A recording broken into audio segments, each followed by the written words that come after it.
Thank you for inviting me. I was invited by Prathusta in 2003, right here in this hall. It was a packed hall, people sitting on the floor, also in the back. And the topic was, where is India in the clash of civilizations? That was the topic. And after that, there was a long debate, discussion, Q&A. Some people kind of upset that I was positioning India positively in the civilizational debate because they said, it's a bad place, there's a lot of problems we have, so things like that. So others were defending, so it was a very exciting discussion right here in this hall. I think I wish there were a video of that, but there's an audio that has been put up on the net of that whole evening that happened. So it's indeed a pleasure to be back and talk about this book, which takes the same issue of civilization but in a different way. This book is basically a challenge to Western universalism. Western universalism is a term, actually it's a contradictory term, because if there is universalism, then you cannot say there is a Western universalism. Universalism would be just universalism. But I call it Western universalism on purpose to make the point that what has been considered universal often is Western philosophy, Western history, Western categories, Western methodologies. And because of the power of the West, it's considered universal, and not only by them, but also by all the other people. So we've kind of downloaded that Western thought into our own being and started functioning accordingly. So that's the thing I'm critiquing. And reversing the gaze, which means, they have been gazing at us. They've been researching us, sending scholars, sending anthropologists, religion experts, history experts, whatever, studying us, mapping us onto their own categories for a few hundred years. And therefore, the gazer has power, because the gazer is using his categories and his way of thinking and looking to look at you. So the one who is gazing gets the power of creating the discourse.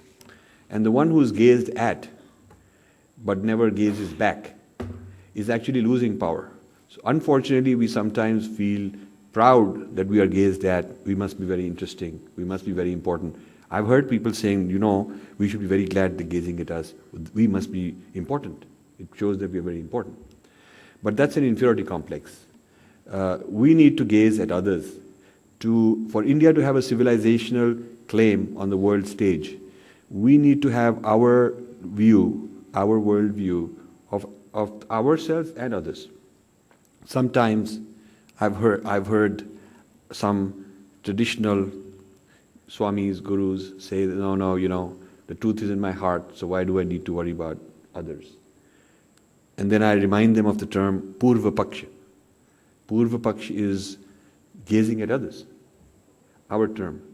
The Vedantins and Buddhists and Mimamsa and the various branches of Vedanta, Advaita Vedanta, Vishishta Advaita Vedanta, all of them engaged in Purva Paksha, which means one's knowledge about the other, one's understanding about the other, and then giving a response using one's own siddhanta, means one's own theory, one's own perspective. So Purva Paksha, study of the other, followed by siddhanta, one's own perspective, contrasting with the other, is a very old ancient technique in India, pioneered in India. And therefore, it's not something undharmic or un-Indian to do this reversing the gaze. It's just sad that all this Purva Paksha used to happen during the classical time, but for the last few centuries, we stopped doing it. Even today, when you go to a place where they're training acharyas for the next generation, they teach them Vedanta using the debates with Buddhists. They're teaching the Purva Paksha with the Buddhists to train. But today, the other is not Buddhist. The Buddhist is not the dominant culture like it was one time. So the debate has to be with Western. The Purva Paksha has to be with Western thought. And Western thought, the Purva Paksha is not disrespectful. Purva Paksha is not that we're knocking down people and we are hating them or accusing them or any of that. Purv Pakshi is just to understand this is their point of view, this is their worldview, and here is our worldview. And the West is not a simple category like, Christianity. It's Judaism, Christianity, it's the Western Enlightenment movement, out of which was born secularism, Marxism, many great thinkers. And then postmodernism, post-enlightenment. So, just like a critique of Indian civilization would be not a very simple matter, because you would have to study all kinds of Indian thinkers. Similarly, in the West, you have to really do your homework. So it's partly out of laziness that our exemplars and scholars have really not bothered to do Purv Paksha, because it takes a lot of effort to understand the other side. You can't do a good Purv Paksha unless you really understand the other side. And it's partly out of maybe a complex or a fear that we should not be doing it. So this book is my Purv Paksha of the West from an Indian point of view. That is basically what the book is about. And the cover of the book is Samudra Manthan, which is two opposing sides churning the ocean to bring creativity, to create new things. So you have one side, the Devas on the cover, and on the back is the Asuras, and in the spine is the spindle, to churn. So this book is the result of my own Samudra Manthan with many kinds of opponents over the last 20 years. I have debated Catholics and Protestants and secularists, atheists, Jewish people, people who are postmodernists who see that there is no point in talking about difference. That is one group, one category of Samudra Manthan is with the Western. Then I found that a very easy trick for Westerners to try and stump me is to say, well, you're representing the dharmic civilization, but which dharmic civilization? There's many of them. Are you representing Buddhism, Advaita Vedanta, Sri Aurobindo? Are you representing ISKCON? Are you representing Ramakrishna Mission? Who are you representing? And they know a lot that there are these issues. So they utilize it. So then I had to do Purv Paksha within our own traditions also. So I have to be very careful if I try to define what are the critical positions of our dharmic civilization. I have to be sure that I can, if I take a position and go around talking to many different sampradayas, many different groups, they'll disagree with each other. They will not have anything to do with what somebody else said. So this internal Purva Paksha gives me something common. Something common. Then I take it to the external Purva Paksha, tell them that this is who we are. But then, if the item that's common is too generic, too loose, like there is one truth and stuff like that, then it's also not different with the other. Then they're also the same. So it's not easy to find the result of internal Purva Paksha, something common, such that the external Purva Paksha shows it to be different than the others. So it's like solving two simultaneous equations, two equations simultaneously. You have to solve a problem that satisfies both criteria. So I came up with these kind of ideas.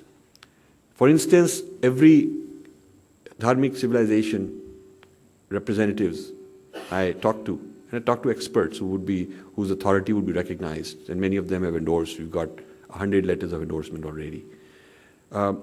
I found that they would have no problem with karma and reincarnation as a central principle. And then I found that karma and reincarnation cannot be rationalized with Judeo-Christianity. Because in Judeo-Christianity, for example, the idea of original sin is the starting point. And the idea of virgin birth. Original sin, for those of you who don't know, is something Adam and Eve do, and because of which God makes a decree that all progeny meaning children, grandchildren, great-grandchildren, future offspring, all progeny of Adam and Eve forever and ever will be condemned to eternal damnation. That's the curse. Now, this is a very important point. So therefore, everybody is a born sinner. Everybody is born sinner. This means that all of you are sinners. Me, everybody's sinner. And then God feels sorry. So He therefore sends His one Son to get sacrificed and suffer on behalf of everybody's sin, so that they don't have to suffer. You see, it's called substitutional atonement. That's the theological term in Christianity. If somebody doesn't understand what you're saying, you use a right term, they will understand it, because they can look it up. Substitutional atonement. Atonement means you have to pay for your sin. Substitutional atonement is that Jesus has already paid for your sin, so you don't have to. So now the question is, Jesus himself, if he's progeny of Adam and Eve, would be born a sinner. Would be born a sinner. Then how can he redeem others if he's born a sinner? So to prevent that from happening, he's not progeny of Adam and Eve. Therefore, the virgin birth is critical. You see, the virgin birth means he's not born through a human father and human mother, and therefore he is not subject to being the progeny of Adam and Eve, and therefore he does not have the original sin in him. This is a very interesting point. Yeah. So, original sin, the very nature of original sin, and the very methodology for redeeming that original sin by having virgin birth, creates a solution to that problem which is exclusive, because this virgin birth happened only once. I wasn't born on virgin birth, we were born of normal human mother and father. So we do not have the capacity to achieve enlightenment or to achieve Tattvamasi, Aham Brahmasmi, to achieve oneness with the divine. We do not have that. We just don't. And only one person was ever born who had that capacity, because he was born of virgin birth. And since God has only one Son, therefore it cannot be claimed by anyone else. And this forces us into the historicity of Jesus as the only path. And through that only can we get redemption. Now, this is very contradicted by all the dharmas. Buddhists also have convinced, ISKCON people, Ramakrishna people, all of them, Sri Aurobindo people, that we have innate in us the capacity for enlightenment. Every human being has, and therefore there can be many of them. Buddhists do not believe that Buddha was the only, that Buddha's history was important.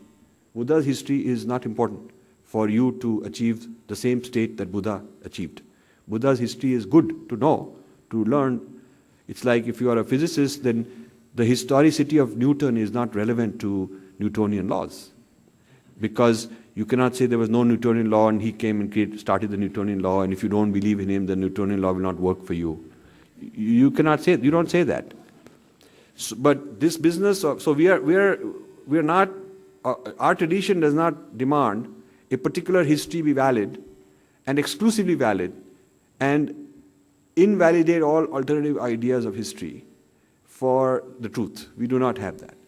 And the nature of the human being is such that everybody is Satchitanand. Everybody has that potential of that divinity that they can realize.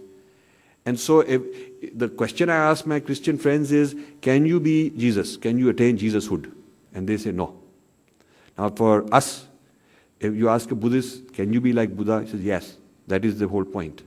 This is true for all our different traditions, despite their nuances and differences. But no one of them claim exclusivity.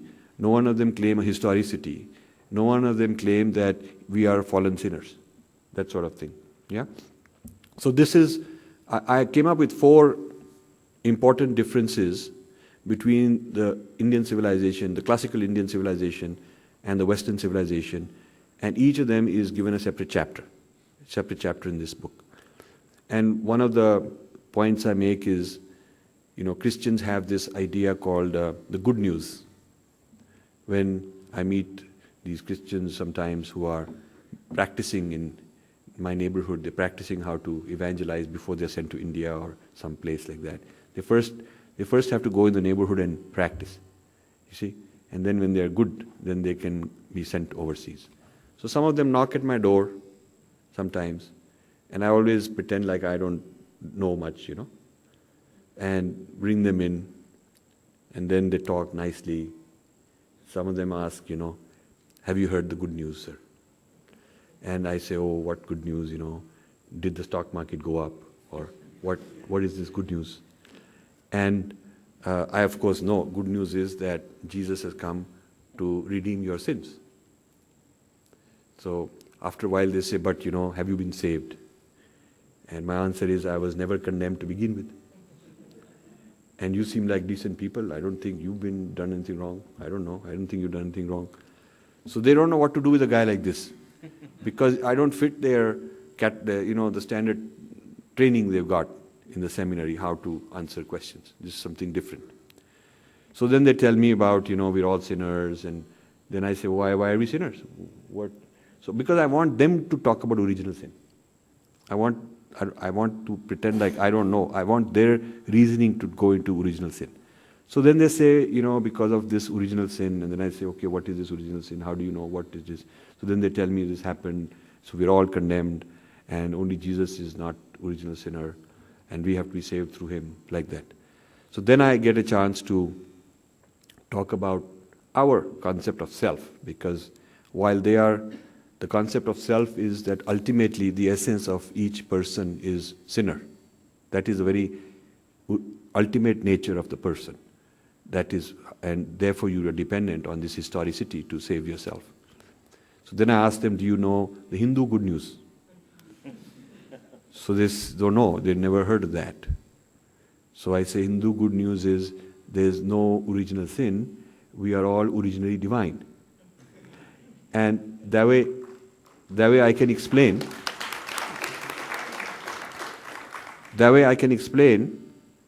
the idea of Satchitanand.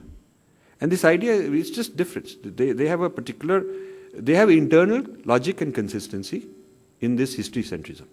So my thesis on that the Western religions are history centric is accepted by their theologians. This is interesting. To be a valid Purva Paksha, I cannot insinuate what they don't accept. You see? So I have a 2-hour taped interview this month in Delhi with Mark Tully, who is a BBC correspondent and lover of India and loves our traditions and all that. And in the beginning of the interview, he says he's an Anglican Christian and wants to remain that way. And he says, I tell him that he starts by saying, why talk about difference? Why don't we talk about how we are the same? So I said, well, same as you become same as me, or does same mean that I become same as you? So then I gave him this whole thing about, is it the Christian good news that I should become same, or the Hindu good news that you become same? So are you willing to accept Satchitanand? And therefore, if you are, let me warn you what the consequences are. The consequences are the historicity becomes unimportant. You can have good feelings about Jesus. I have good feelings about Jesus, so no problem. I think he's a great guy. But I cannot say that there is an exclusivity in him. I cannot say that. That was a power structure of the church. So if you separate Jesus from the Christianity started by Emperor Constantine in the 4th century, Christianity was not started by Jesus. He never even used the term Christianity, and he never said, please start a church. He never did that. 4th century after Jesus was the start of Christianity by the Roman emperor, who wanted to have a monotheism as a way to unify people and make them all behind the church, and he became the head of that. So this is how the Christianity starts. Is a kind of a ruling emperor, military rulers, a kind of imperialist ideology. That's how it starts. It's not start with Jesus at all. So I keep discussing with Mark Tully, do we use your idea of sameness, so I have to be the same as you, in which case I can't be Satchitanand. I have to start with the premise of original sin. Or do you want to be same as me? And why not respect both? Why not have mutual respect That, because the moment you say we must be same, one or the other is going to get compromised. Yeah. So whereas if we say we celebrate diversity, after all, in nature there's so much diversity, and there's so many kinds of plants and trees, and even within one plant like mango, there'll be many varieties of mangoes. And so within animals there'll be dogs, and then many varieties of dogs. And even within humans, as DNA-wise, everybody is different. So if you keep going, in Buddha, one of the sermons of Buddha, he is talking about worlds within worlds within worlds. That is the nature of reality, somebody asks him. So that there's so many realms, so many contexts within contexts. And then one guy asks him, how many such worlds are there, sir? Now there's innumerable, of course, context, different varieties. So his answer is very beautiful. He says there is as many worlds as there are grains of sand in the river Ganga. So you can imagine if you just take one pinch of sand, it'll have a million of grains. So you can imagine on the river Ganga how many grains of sand. So they were having this discussion on the river. So he says as many as there are grains of sand on the river Ganga. Quite an astounding point. That it is not one homogeneous context in which everything must exist. So our tradition, because the one has manifest as trillions and trillions and trillions. Therefore this diversity is inherent. And therefore there's many different ideas also, many different cultures also. So we respect each other. And there is no reason to be wanting to be same. Sameness is either from superiority or inferiority. Superiority, sameness leads to the trouble that I am right and I want you to accept that. It has led to genocides, if you look at history. It has led to slavery, because I cannot put up with you being different in some way. Maybe your color, maybe your race, maybe your language is different, so I'm going to slave you because you're not like me. I can take advantage of that. It has led to big evangelical programs to convert everybody.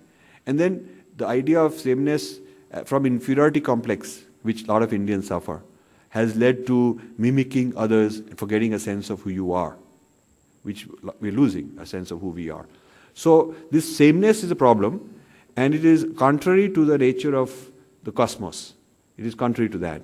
So the purpose of this book is to show that we can be different without disrespecting anybody, but we must go deep into the Purva Paksha of the other in order to appreciate where they're coming from, what is distinct about them, and to give a response using our own Siddhanta. So we must know the Purva Paksha of the other, we must know our Siddhanta, we must know both sides, and we must be able to then do this comparative and with respect. That's what the purpose of this book is. Yeah? And this is what I call an Indian challenge to Western universalism. That I do not accept Western universalism as the only way, the only path, and so on and so forth. Yeah? So these, I won't go into the details of all the four differences. I explained one difference. I used, in that case, in the difference I talked about the uniqueness of history of Jesus, I use the term history centrism. History centrism, which is in chapter 2, is the claim that that only through history you can access the ultimate truth, and not through any sadhana, any enlightenment, any capacity in you, because you're a sinner. You cannot figure it out on your own. You can never know the truth, the ultimate truth, because you are a sinner. Because I even ask people that, okay, Gandhi, this is a question raised in the Vatican discussion. Was Gandhi, who never accepted Jesus, did he go to heaven or hell? This is an important point. It's a big quandary. Because if Gandhi could have gone to heaven, if the Vatican would declare, then it means that they lost the whole exclusivity. Then the whole structure would crumble. It means that we have it in us as humans, our potential to live a certain kind of lifestyle, and without depending on a particular historicity of a particular man. So after much debate, this is published. The conclusion accepted was that Gandhi could not have gone to heaven because he did not accept Jesus. And you know, in a binary system, there's no reincarnation there in that system. So if you don't go to heaven, you know where you go. Okay. So I call this history centrism. This particular mental makeup, history centrism. History centrism, metaphysically, comes from infinite gap between God and man, infinite gap. Man as a fallen sinner has no capacity to move upward and bridge the gap. And God only can once in a while send a prophet to give you instructions. So it's like they can send you release 1.0, then they can send you release 2.0, then they can send you release 3.0. But you cannot create a release, or you cannot access the release. It's only when a release is sent, you can accept it. Open source. This is not open source. Yeah. In fact, I mentioned that. I have an appendix or like that, something like that. I have an appendix here which talks about this. The appendix, a lot of people don't read, and yeah, you should read that. Appendix is the integral unity of Dharma, Appendix A, that I do a comparison with Buddhism and all. And then Appendix B is a systems model of Dharma and Abrahamic traditions. So I say that the Abrahamic traditions are like release 1, release 2, release 3. So release 1, Jews are given a solution. Only Jews. Release 1 is only installed by a certain group of people. The others don't have the hardware to install it. So Jews are given a solution if they follow the rules. Then God feels sorry, so send release 2, which is that Jesus will come and he'll suffer for everybody. Substitutional atonement. And then everybody who accepts that is able to get out of sin. So that's release 2. Now there's many versions of 2 because there's 2.1, which is the Catholic version, 2.2 Protestant. 2.3 is Mormon. Mormons have a very interesting idea. Mormons believe in the 19th century, a man was born in US. Yeah. And he had a dream, God telling him, that you go to a certain place, dig, and you will discover tablets of gold on which I've written all my, the release source code is written there. And you should write it down and hide the tablets of gold there. And that place is near Ithaca, near Cornell University. You go there and you can see it in the forest, they'll tell you. And the Mormons have bought that land, you know. So nobody can come and do archaeological survey to see if there is gold tablets. And the Mormon Bible, which is hundreds of pages, each page used to be a gold tablet. So there must be a huge supply of gold in there. So this guy writes it down, and that becomes the first prophet. They say he's the prophet. So a new release was given only to the Mormons. That's the basis of the Mormon church. They accept the prior releases. They don't say it's a virus. They don't say they say it's not the latest. This is the latest. So it is the earlier prophets are valid, but this is more recent. That's why Christians are people who accept release 1, they accept Judaism. They accept Judaism. All the Jewish prophets are listed. But they are saying that Jesus comes and supersedes all that. The Jews cannot accept Jesus as release 2 because then they are obsolete. You see, the person who's supplying release 2 can accept the previous releases, but not vice versa. Because if that person accepted there's a superseding release, then why is he around? Why do you need it? So this is a problem. Then comes release 3.0, that is Islam, which is another prophet who comes and says that the previous releases are valid, but they got corrupted. So God gives new instructions. And this is the final. There is no more release, no more final. That's it. Now the problem with this is that, first of all, if Jesus had virgin birth and he is Son of God, which is necessary condition for Christianity, it's not something just, we people in India think it's just a metaphorical significance. It is philosophical, theological, mandatory. to solve original sin, he has to be virgin birth and he has to be son of God and there has to be this crucifixion. So, if all that did happen, then an ordinary human prophet, and Muhammad is considered an ordinary human prophet. No virgin birth, he is not God, he is not son of God, he is not avatar. The Muslims will tell you that. They do not accept any of those interpretations. He's an ordinary human being who heard God's message, God giving him release 3.0 and saying, please distribute it. So his job is to just distribute the release. His job is not that he is God or anything like that. And this is the definition of prophet. But the question is, what is the status of Jesus in Islam? The status of Jesus in Islam is very interesting. Jesus is a very great prophet. And the previous release he brought is a good release. But Jesus is not Son of God. He is not Son of God. Because Son of God could not be superseded by ordinary human prophet. So he is downgraded to being an ordinary human prophet. Yeah? But in Christianity, you go to a Christian, you ask a Muslim scholar. I'm not talking politically, I'm saying real philosophers and theologians. You ask them, you respect Jesus as a great man, great teachings, and we learn from him. Do you accept him as Son of God? And he will say no. He will say no. This is how Purva Paksha has to be done. We have to be very accurate. And then you take this view to the Christian. And you say that there are people who respect Jesus, even I respect Jesus, but not as Son of God. Do you accept that position? No. So you have two history centrisms that are mutually incompatible. This is the result of history centrism. Whereas to us, all these things could have happened. We are open source. We can accommodate them. But we don't consider any of this to be unique. We can have Sri Ramakrishna also. We can have Ramana Maharshi also. We can have you, me, enlightened beings, many of them. And therefore, we are not in a box. Now, before I close, there's also in Islam a release 3.1. And that is the Ahmadiyas. I don't know how many of you know. Can you, with a show of hand, you know who Ahmadiyas are? Okay, some of you know that. Ahmadiyas, like the Mormons, believe in the previous history of the faith, but it was superseded by a new prophet who was born in Lahore. Now, this is a very big problem for Muslims because if it goes into the control of Lahore, then gosh, what will happen to Makkah? Yeah. So it's also a political issue.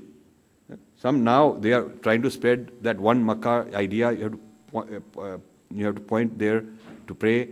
Now it is to be spread out and globalized. But some guy, one of the former colonies has the latest prophet, and the release 3.0 has to come from that guy. Is pretty bad news. So the Ahmadiyya prophet, he accepted prior prophets. Ironically, he also accepted Ram. It's very interesting. Yeah, Kashan. So my knowledge is from the source. I'm not making up something. I talk to them very seriously. So they told me that their prophet, he accepted the prior Jewish Christian prophet and Prophet Muhammad, but he also accepted Ram. And but he's the latest. So he's 3.1. That's the latest. So there's about 20 million Ahmadiyyas in the world, a lot of them in India. In Pakistan, they're persecuted. What about Shias? Now, Shias, different case I'll come to. The issue is, in the Pakistan passport of my friends who are Ahmadiyyas, I don't know if you know this, it's stamped that I am an Ahmadiyya and I hereby declare I am not conforming with Islam and I'm not entitled to being called a Muslim. In other words, if you practice Ahmadiyya, you better not call yourself a Muslim, you are a heretic. Heretic means somebody who's non-Muslim. According to them, an infidel. This is in the passport of every Ahmadiyya who's a Pakistani citizen. And if you don't believe me, you go to the Pakistani embassy website in USA. I don't know if it's true elsewhere. If you are applying for a visa to Pakistan and you download the form, in some article I wrote on Suleikha, I quoted this. In the Pakistan government visa form, if you declare yourself Ahmadiyya, they ask you, then you have to swear by signing that as Ahmadiyya, I declare I'm not qualified to call myself a Muslim. So this 3.1 is a kind of a virus for them. It is. In an Institute of Science, they should all know that Abdul Salam was an Ahmadi.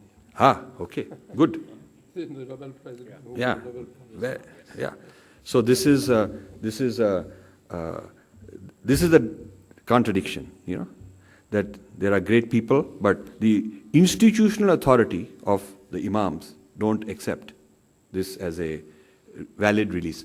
So the history centrism has an internal problem. Forget problem with us. Internal problem is that it's a chronological linear sequence of releases, and the later release always wins. Because the later release can respect all the previous ones, but downgrade them so that it can supersede. And the previous releases cannot accept the later one because otherwise they're obsolete. It's like if somebody declared, Windows 8 or something. Then Microsoft would have to say it's bogus because otherwise they're out of business. Yeah. They're out of business. See? So, especially with somebody they don't control. If somebody from somewhere says, I got Windows 8. So this is whereas the guy who's selling Windows 8, he can respect Windows 7. Yeah. He can say it was good release, very nice, I respect them, but I got something new. So this is the box of history centrism. And in contrast, I explain in that chapter, I'm discussing only one chapter, this chapter 2, that's all I'm discussing, because there's so many things in every chapter. So, in contrast to all that, we have a concept of which we call the embodied knowing. The human being embodies the releases that he needs. The human being, each of us has got these releases. It's like in your system already the hard drive came with all the releases in it. And you just have to have the key to decode it and activate it. So this sort of enlightenment that the human can achieve through various sadhanas, giving him higher and higher understanding, because as he gets higher understanding and higher insight by his own sadhana, then accordingly he can handle more and more sophisticated releases. He has to be prepared for all that understanding.